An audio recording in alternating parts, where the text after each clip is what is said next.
I'm Shay Russell for mining.com.au, and joining me once again is Mark Saxon, the Non-Executive Director for Military Metals.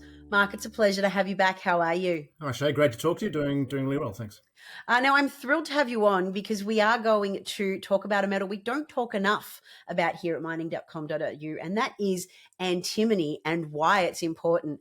Now, Military Metals does have a couple of antimony projects on the books, but first and foremost, what is antimony and why is this suddenly a metal we're all talking about? Yeah, so antimony is one of those strategic metals, critical metals, that is used in small amounts, but is very important in the role it plays.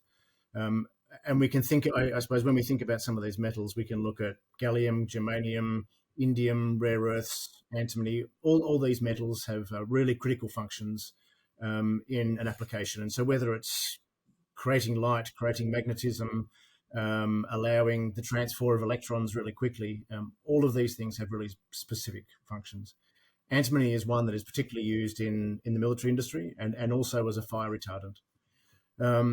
Relatively small volume market, however, quite a high value market. So at the moment, the value is about $55,000 per tonne of antimony trioxide.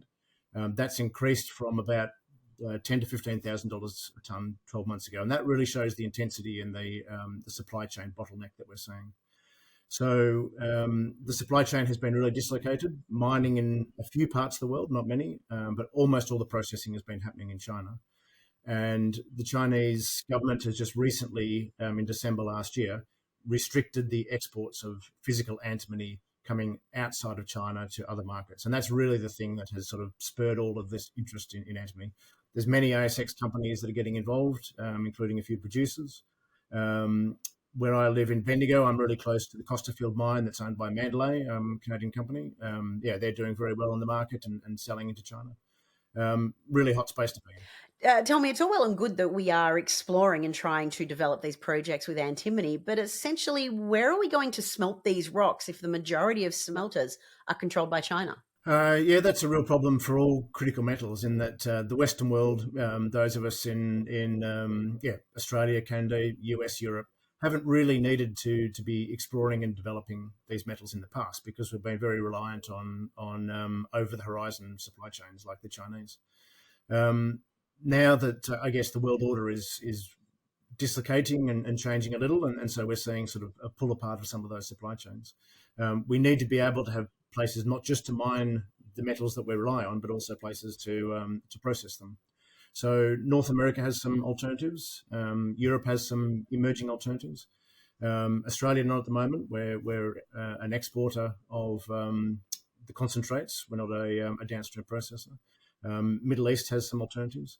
Really it's important that we find our place in the world. So for military metals with a project in Canada and also a project in Europe, they're playing both sides of the coin, I suppose, in being able to look at various places where they can smelt. You mentioned that China is the dominant source of antimony production, but they do have a habit of overpaying for metals to ensure that they remain the dominant producer in this space. Tell me, how is that fair on the market? But also, too, how can other markets be established against that type of government intervention? Sure. It's an issue that we see in antimony, I'm sure, certainly in rare earth metals, where Chinese buyers are able to overpay for raw materials coming from outside of China, and that allows to soak up all of the external materials and then control the downstream use of those metals. And in that way, Chinese processors are able to add value internally inside of China and sell high value products outside instead of selling raw materials. We can't really complain, I guess, as miners about getting high prices from a customer. That's obviously a little bit unusual, but it does require very strategic and probably the hand of government also coming in to support some of those supply chains as they emerge outside of China, because it's quite a challenging issue. It certainly is. Listen, Mark, I know we've run out of time today, but I hope to have you back on. Thank you so much for being here. Thanks, Shay. Great to chat.